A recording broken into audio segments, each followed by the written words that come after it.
ING gives their perspective on the 2024 hydrogen landscape and where it must develop this year to be successful. Stick with me today as it is a glorious deep dive into the global hydrogen economy of the coming year. I'll go over the article and give my thoughts on today's Hydrogen Podcast. So the big questions in the energy industry today are: how is hydrogen the primary driving force behind the evolution of energy? Where is capital being deployed for hydrogen projects globally? And where are the best investment opportunities for early adopters who recognize the importance of hydrogen? I will address the critical issues and give you the information you need to deploy capital. Those are the questions that will unlock the potential of hydrogen, and this podcast will give you the answers. My name is Paul Rodden, and welcome to the Hydrogen Podcast. In an article in ING.com, Gerben Heiminga and Coco Zhang write, "A return to reality in the path towards scaling up hydrogen." They write, "Efforts to decarbonize the global economy are starting to reach a turning point as the COP28 climate conference reached agreements to transition away from hydrocarbons. But the potential for renewables is limited in energy-intensive sectors, as electrons often cannot substitute the very high-temperature heat, nor are they a substitute for hydrocarbon molecules from hydrocarbons that are needed to make products like steel, plastics, pharmaceuticals, and fuels for aviation, shipping, and trucking. Carbon capture and storage, or CCS, could reduce CO2 emissions from these hydrocarbon-based activities to some extent, but does little to transition away from hydrocarbons. Some fear that CCS might even prevent or delay this transition. Hydrogen does, on the other hand, hold that promise as it is a substitute for hydrocarbons, especially green hydrogen. It can generate high-temperature heat, and by reacting with a carbon source like CO2, it can create the feedstock needed to make steel and plastics. So here, the authors will share their thinking on what will happen with hydrogen in 2024. They write, "The year 2023 was somewhat disappointing. Project developers delayed investments in earlier announced pilot projects, especially for green hydrogen. It took politicians more time to work out the complex details of policies to build and scale up a hydrogen economy. Europe and Asia still face high energy prices, making the energy-intensive hydrogen production and transportation process a costly business. Finally, new, expensive, and unproven electrolyzers don't get a lot cheaper in just 1 year, especially when pilot projects are postponed. The prices of green hydrogen still put tears in taxpayers' eyes, in particular in Europe. Even with proposed subsidies in the range of €3 per kilogram, it fails to be cost competitive with gray or blue hydrogen in many cases. Higher interest rates have increased rather than decreased electrolyzer costs in 2023.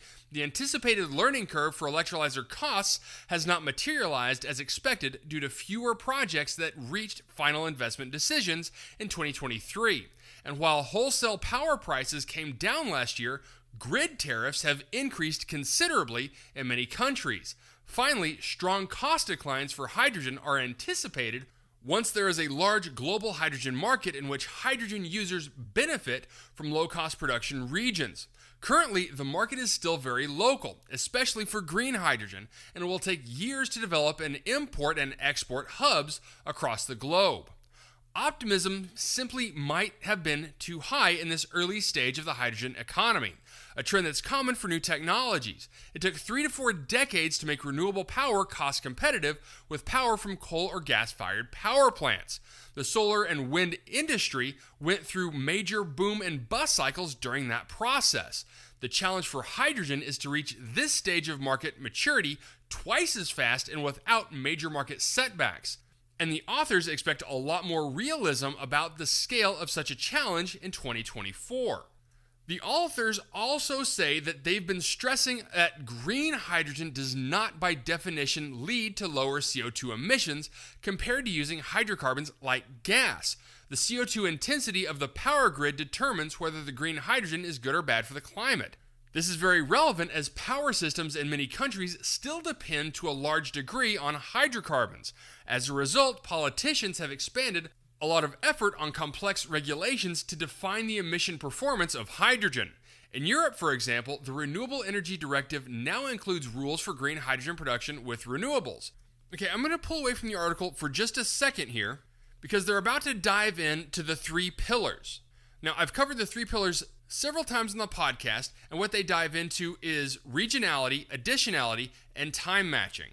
And so for the sake of time, I'm just going to skip over that part and move to this next section, where the authors say the developers are likely to comply with those three guidelines, the three pillars, if they want the highest possible subsidies for their project. Apart from green hydrogen, progress in Europe is also made on defining low carbon hydrogen from natural gas and CCS, or nuclear power.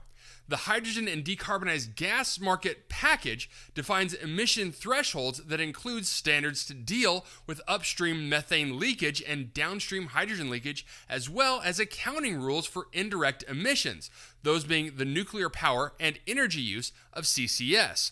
This regulatory clarity could boost activity in purple and blue hydrogen, purple being the nuclear-sourced hydrogen in 2024 and the years beyond. In the United States, the long-awaited guidance on the 45V hydrogen tax credits from the Inflation Reduction Act was issued in 2023, albeit in a draft form which is likely to become final in 2024. The scheme puts less focus on the hydrogen color code, but more on emission level. The tax credits can be as high as $3 per kilogram of hydrogen if the production process results in life cycle greenhouse gas emissions of less than 0.45 kilograms of CO2 of hydrogen. And projects must meet similar guidelines on locality, time matching, and additionality as in Europe. The authors expect more final investment decisions for green hydrogen projects in 2024 because of clearer guidance on the definition of green hydrogen and requirements for policy support. A lack of guidance left project developers in the dark in 2023, which was one of the reasons that the projects were delayed. Industry and academics are still split over the need for strict definitions of green hydrogen production at this early stage of the market. Politicians clearly adopted a strict approach in order to ensure that every electrolyzer has a positive climate impact. Some have advocated for a softer approach, fearing that strict rules are a barrier rather than an enabler of green hydrogen markets. They argue that most power markets will be almost carbon neutral from 2030 onwards, so why bother about the emissions of small pilot projects in the meantime? In their view, the main purpose of current pilot projects is to develop and produce electrolyzers, not so much to produce low-carbon hydrogen. The main goal for now is to build an electrolyzer industry that can produce large-scale and cost-competitive electrolyzers from 2030 onwards. That's when many power grids almost entirely rely on low-carbon power sources, and electrolyzers cannot produce anything other than very low-carbon hydrogen. It's also the time that power systems are in dire need of large-scale electrolyzers to absorb the vast oversupply of renewable power. Without electrolyzers, wind turbines and solar panels should simply be curtailed, which is a shame and an economic loss. So proponents of this view put more emphasis on the need for long-term industry support to build a green hydrogen economy rather than making sure that every pilot project results in lower carbon emissions compared to the use of hydrocarbons. The authors also say that in their view, the industry is currently too focused on the supply side. They say, yes, hydrogen producers need subsidies to produce low-carbon hydrogen. Otherwise, they continue to only produce gray hydrogen. And yes, hydrogen infrastructure is needed to build out the hydrogen economy and bring hydrogen to locations where it can be used. But will it be used? That will happen only if clean hydrogen solutions are cost competitive with hydrocarbon-based production methods. Unfortunately, that's far from reality yet. According to their calculations, switching from gas or oil to green hydrogen could increase the cost of plastic production by as much as 50% in Europe. Steel from green hydrogen could be twice as expensive compared to coal-based steel. And in shipping and aviation, cleaner hydrogen-based fuels can be up to 10 times more expensive compared to regular hydrocarbon-based fuels. Unfortunately, demand-side incentives have lagged far behind support for hydrogen production. Developers struggle to secure offtake agreements, which then adds to the risk of the project, causing project sponsors to postpone the final investment decision. However, this could all change in 2024. In the United States, Colorado and Illinois have introduced a subsidy of about $1 per kilogram for users of clean hydrogen, which is particularly aimed at stimulating hydrogen demand in hard-to-abate sectors like manufacturing. Pennsylvania has released a tax credit of 81 cents per kilogram of clean hydrogen purchased from a regional production hub. And in Europe, the EU's Fit for 55 strategy and EU emissions trading system carbon trading scheme are starting to drive clean hydrogen demand in the coming years. Users of gray hydrogen must replace 42% of their hydrogen volume with green hydrogen. Under the Refuel EU Aviation Initiative, 1.2% of fuel supplied to aircrafts at EU airports must be hydrogen-based by 2030. And the EU Maritime Initiative requires shipping companies to reduce emissions by 2% by 2025 and to pay a carbon price under the EU ETS scheme by 2026, which already increases demand for hydrogen-based fuels like ammonia and methanol. Shipping and aviation companies operate globally and can tap into the lowest cost hydrogen markets. Air France, KLM, and Delta Airlines signed a 7-year sustainable aviation fuel offtake agreement with US-based synthetic fuel producer DG Fuels, made from over 800 megawatts of electrolyzers, according to Bloomberg New Energy Finance. Maersk has signed the largest green shipping fuel offtake contract so far through a binding offtake agreement for methanol with Chinese renewable energy developer Goldwind. But a lack of transparent pricing currently is another barrier for demand and kickoff.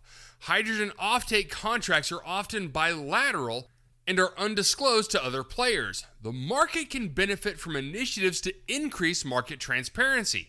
For example, by providing demand, supply, and pricing statistics. The EEX Hydrogen Index in Germany is a good start, though development is still at an early stage. The authors say that they expect and hope to see more progress on the demand side in 2024. The hydrogen economy simply won't take off without it, and increasing demand will feed into supply side again as more hydrogen storage facilities need to be built and exploited. And lastly, the authors talk about key developments to watch in 2024. The first being the elections. 2024 is election year in many countries, including the ones that drive the hydrogen market, such as the US and the EU. Green victories could spur development in the coming years. Popularism could mean a setback. But there are 6 more metrics to take into consideration. The next is transition plans of energy-intensive companies. Sustainability investments by carbon-intensive manufacturers. Will they go for incremental change by first capturing emissions from current processes through CCS, or adopt more radical change in which hydrogen has a larger role to play in the medium term? The next is electrolyzer technology. Some electrolyzer projects faced technical issues in 2023. For example, Sinopec's 260 megawatt Kukwa project, which is the world's largest green hydrogen system in China, is operating only 16 of its 52 5-megawatt stacks. Multiple Western brands also faced technical issues.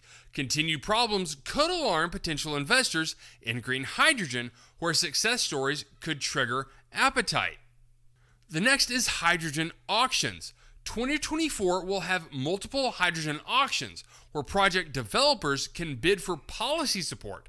Revealed bidding prices will be a sign of where the market is heading in terms of hydrogen costs. Will hydrogen policy support be generous enough to exhaust available budgets, or does the market need more generous support? These auctions will reveal the willingness to pay by both hydrogen off-takers, project sponsors, and developers. Strong competition might be viewed as a good sign in the short term, but could backfire in the long run if these projects turn out to be loss-making. It is important to get the first projects right to build confidence. The next is policy support for hydrogen demand. increased policy support to stimulate hydrogen use, for example, in the production of steel, plastics, and fertilizers and synthetic fuels. An uptake in large, long-term hydrogen offtake agreements will be a sign of progress. Next, hydrogen supply chain. Will all the parts of the hydrogen supply chain, being renewables, production, infrastructure, transport, storage, and use, develop at the same pace? Or will parts lag and hold up the market development? Success stories in the hydrogen hubs are all parties jump in enthusiastically and work together and successfully complete projects will build confidence. And the last one, electrolyzer trade. Electrolyzer shipments out of China are a sign whether the other core markets can build their own electrolyzer industry. Stagnant or reduced shipments could be a sign of progress, as well as increased green industry support for electrolyzer manufacturers in Europe and the US. Okay, so I know that was a good bit more than I cover on a normal podcast, but I thought it was important to cover ING's investment take on what 2024 could potentially bring. And I'll say this. As usual, the analysts focus more in depth on electrolytic hydrogen with renewable power as opposed to so many other technologies that are applicable to today's opportunities to evaluate the current landscape of low-carbon hydrogen solutions. And I can understand why. Hydrocarbons are a definite source of contention when discussing energy solutions. I get it. And the analysts also point out the hyper-focus on production subsidies and the need to include offtake. Now, I've discussed recently as the U.S. has initiated offtake support to boost hydrogen demand. Ultimately, what this boils down to is the time frame. We're looking to effectively have the transition time for hydrogen, which may not be physically and economically possible. There are so many moving parts in this economy that to force one facet could derail every other component. This is why I say so often that we must ensure all components of the hydrogen transition progress at the same rate, or we risk a critical failure at any of the downstream facets of the hydrogen market. The world needs the hydrogen transition, but only if we can navigate the global economics of energy distribution. We have the capabilities and the tools, and in 2024, we have the opportunity to deploy them appropriately. All right, that's it for me, everyone. If you have a second, I would really appreciate it if you could leave a good review on whatever platform it is that you listen to. Apple Podcasts, Spotify, Google, YouTube, whatever it is, that would be a tremendous help to the show. And as always, if you ever have any feedback, you're welcome to email me directly at info@thehydrogenpodcast.com. So until next time, keep your eyes up and honor one another. Hey, this is Paul. I hope you liked this podcast. If you did and want to hear more, I'd appreciate it if you would either subscribe to this channel on YouTube or connect with your favorite platform through my website at www.thehydrogenpodcast.com. Thanks for listening. I very much appreciate it. Have a great day.